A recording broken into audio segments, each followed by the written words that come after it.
Hey everybody, how are you? Today video topic is how to download chart as a SVG in Google Sheets. So let's get started. Follow me step by step.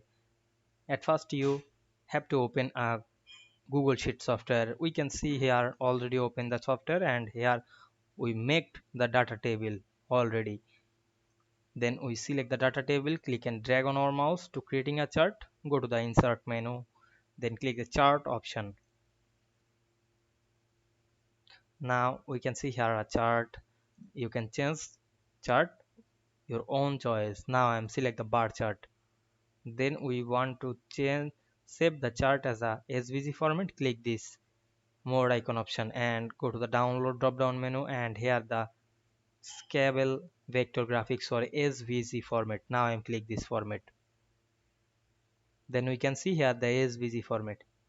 You can open the SVG your Illustrator or Corel Draw software. Now I don't open this. You can make another chart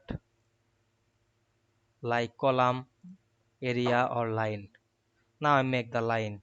Then again click this more option and click the download chart option and download the SVG format. Now we can see this process is very easy. I hope you understand this video. Don't forget to like, comment and share my video. Thanks for watching.